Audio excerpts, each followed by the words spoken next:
Hi friends, welcome back to my channel. ఇప్పుడు నేను పుట్నాలు కారపొడి తయారు చేసిన పుట్నాలు, ఎండు కొబ్బరి, పచ్చిమిరపకాయలు వేసి కారపొడి.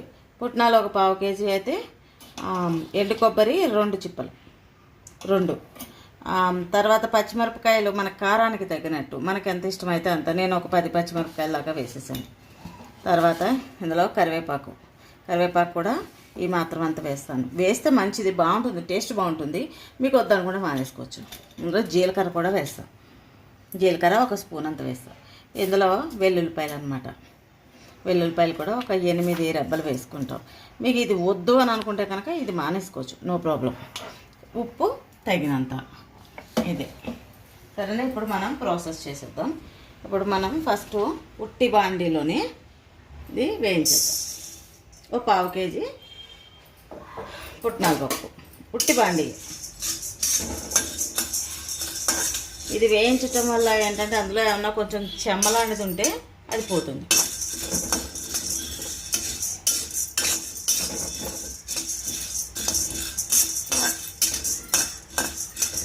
ఒకసారి చేశానండి, ఇది చేస్తే మా అబ్బాయికి చాలా బాగా నచ్చింది.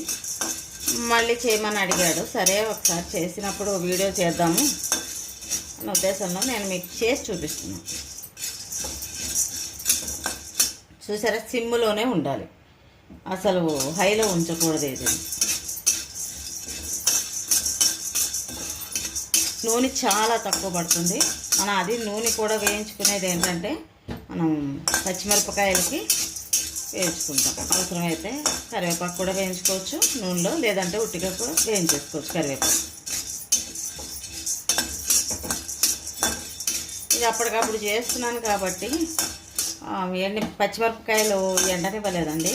లేదంటే ఈ విధంగా కట్ చేసుకుని ఇవి ఎండలో 1 గంట ఎండబెట్టేస్తే ఈ చెమ్మదనం అంతా పోయి కొంచెం క్రిస్పీగా తయారవుతుంది.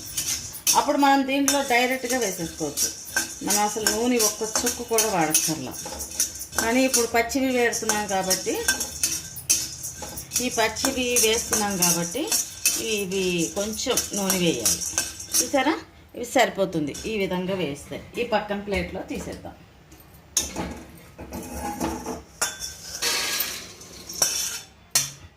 ఓకే,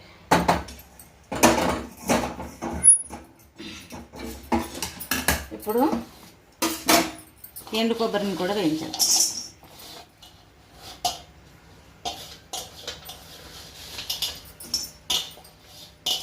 లైట్గా వేయించుకోవచ్చండి, ఎక్కువ వేయించద్దు. ఎక్కువ వేయించడం వల్ల ఏంటంటే అందులో ఉన్న నూనె బయటకు వచ్చేస్తుంది. అస్సలు ఎక్కువ వేయించద్దు, జస్ట్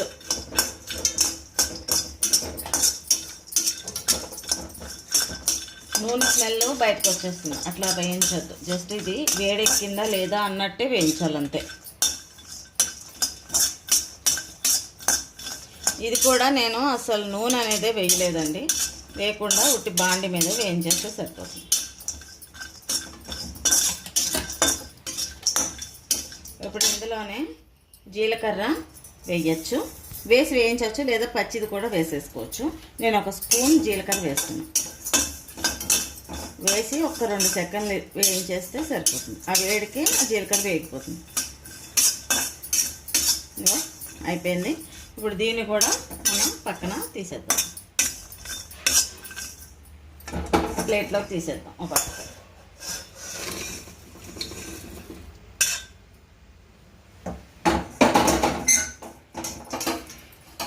ఇప్పుడు కరివేపాకు వేద్దాం.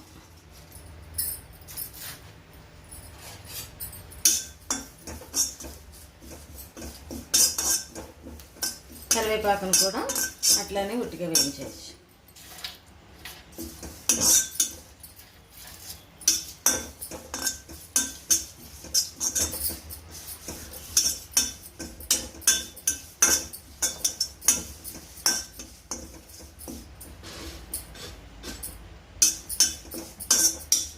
సరిపోతుందండి. ఇంతకు మించి కరివేపాకుని ఎక్కువ వేయించుకోక్కర్లేదు. ఇలా ముట్టుకుంటే ఇలా పొడి పొడి అయ్యేంత వరకు వేయించుకోక్కర్లేదు. మనం ఇది వేగేంత వరకే. మనకి ఇందులో ఉన్న చెమ్మ కొంచెం తగ్గాలి అంతే, అలా అని పూర్తిగా వేయించద్దు. సరిపోతుంది. ఇది కూడా తీసేద్దాం.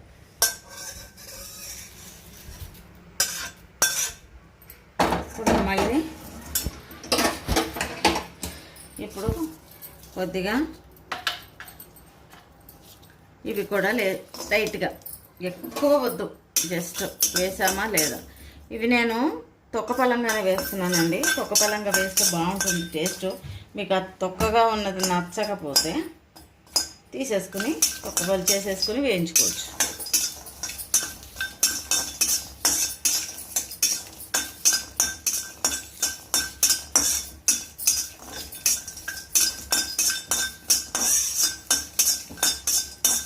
సరిపోతుంది.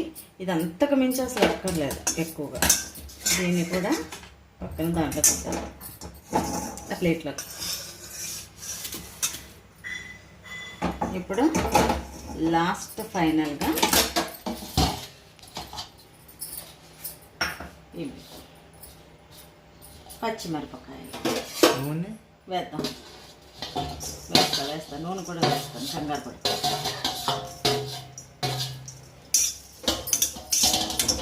వేయకపోతే గొట్టలు వచ్చేస్తుంది, ఎందుకంటే పచ్చిగా ఉన్నాయి కదా. జస్ట్ కొంచెం, ఒక చిన్న స్పూన్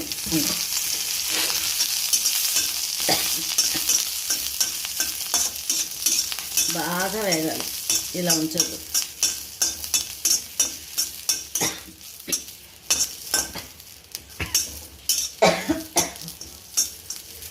పచ్చి గొట్టలు వస్తుంది, అందుకనే దీన్ని ఎండలో పెట్టి ఎండబెట్టేసేసి అప్పుడు వేయిస్తారు వీటితో పాటు. ఇప్పుడు ఇది ఖచ్చితంగా బాగా వేగాలి.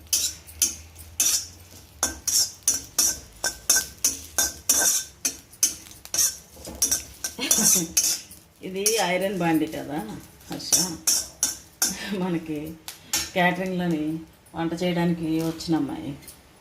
అక్క ఐరన్ తక్కువైపోతుంది కదా అందరికీ ఈ రోజుల్లోని.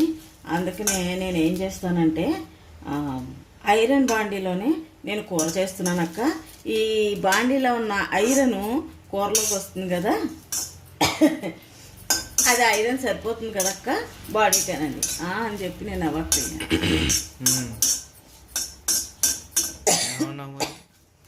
ఏమంటారు, అవ్వక అయ్యాను అంతే. మరేం చెప్పలేదా? తినే ఐరన్ వేరు, ఈ ఐరన్ వేరు. మనం చెప్తే వినేటట్టున్నారు జనాలు, మనం చెప్తే ఎవ్వరూ వినరు.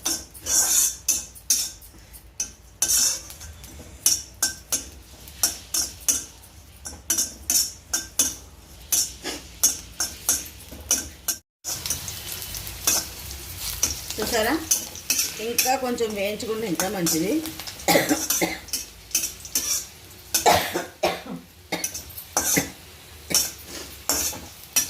ఇప్పుడు స్టవ్ ఆఫ్ చేసేసుకుని సరిపోతుందండి ఇలాగా. ఇప్పుడు ప్లేట్లో తీసేద్దాం, ఇది సెపరేట్ ప్లేట్లో తీద్దాం.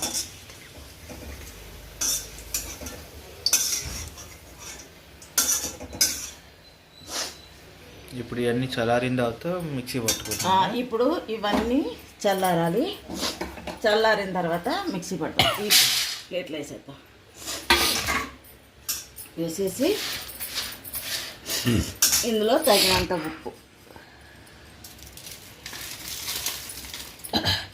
ఓకేనా. ఈ చల్లారి తర్వాత మిక్సీ పట్టాక చూపిద్దాం, ఓకేనా. చల్లారిపోయింది శుభ్రంగాను. ఇదిగో పచ్చిమిరపకాయలు కూడా చల్లారిపోయినాయి. ఈ రెండు కలిపేసేసి మిక్సీ జార్లో వేసేసుకుని మెత్తగా మిక్సీ పట్టి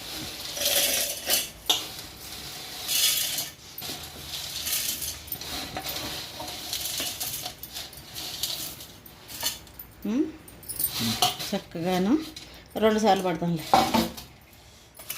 ఓకేనా. ఈ రెండు మిక్సీ పట్టిన తర్వాత నేను ఏ విధంగా మిక్సీ పట్టానో చూపిస్తానండి.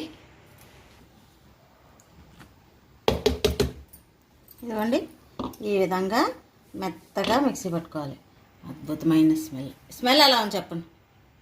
బాగుంది, స్మెల్ బాగుంది, రుచి కూడా అంతే అద్భుతంగా ఉంటుంది. ఇప్పుడు ఈ బౌల్లో తీసేద్దాము. కింద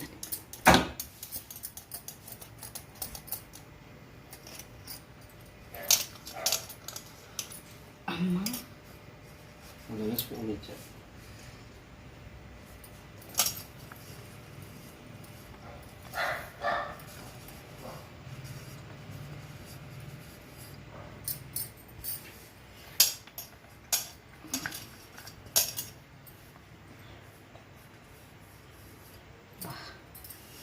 ఇప్పుడే తినేద్దాం, ఉట్టి పొడి తినేద్దాం. అన్నం దాకా వేస్ట్, అసలు వేస్ట్ అంత టైం నాకైతే అనిపిస్తుంది. ఇప్పుడు కానీ రుచి అన్నలో చూపించు. తింటే ఇంకా బాగుంటుంది. ఇది అన్నంలోనే కాదు నాన్న, ఇప్పుడు మనం ఏదైనా పొడి ఏదేంటి దోశలకి వేసుకున్న, ఇడ్లీలోకైనా చాలా టేస్టీగా ఉంటుంది. బావా అందరూ స్టైల్గా స్పూన్ తోటి ఇస్తారు, నేను మాత్రం చక్కగా సాంప్రదాయబద్ధంగా చేత్తో పెడుతున్నాను. ఎలా ఉందో చూ టేస్ట్.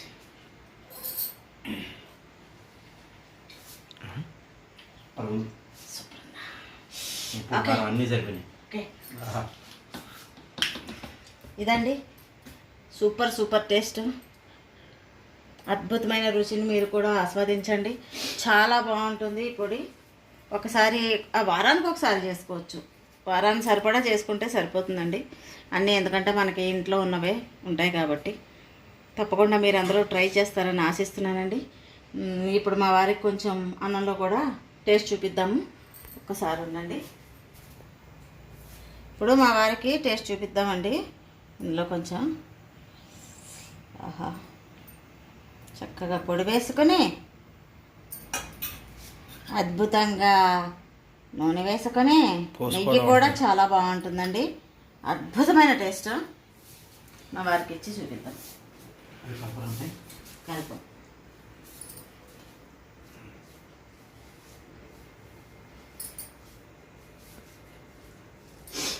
తొందరగా తినాలండి, మాకు రివ్యూ వచ్చింది. సూపర్ ఉందండి టేస్ట్. సూపరా? ఓకే, తప్పకుండా ట్రై చేయండి. మా వీడియో కనుక మీకు నచ్చితే లైక్ చేయండి, షేర్ చేయండి. మరెన్నో వీడియోలు చూడటానికి మా ఛానల్ సబ్స్క్రైబ్ చేయండి. పక్కనే ఉన్న గంట సింబల్ని క్లిక్ చేసి ఆల్ నోటిఫికేషన్ మీరు యాక్టివేట్ చేసుకుంటే ఫర్దర్గా నేను చేసే వీడియోలన్నీ మీ మొబైల్కి నోటిఫికేషన్ రావాలి. ప్లీజ్ సపోర్ట్ చేయండి, చెప్పండి. సపోర్ట్ చేయండి. Thank you. టేస్ట్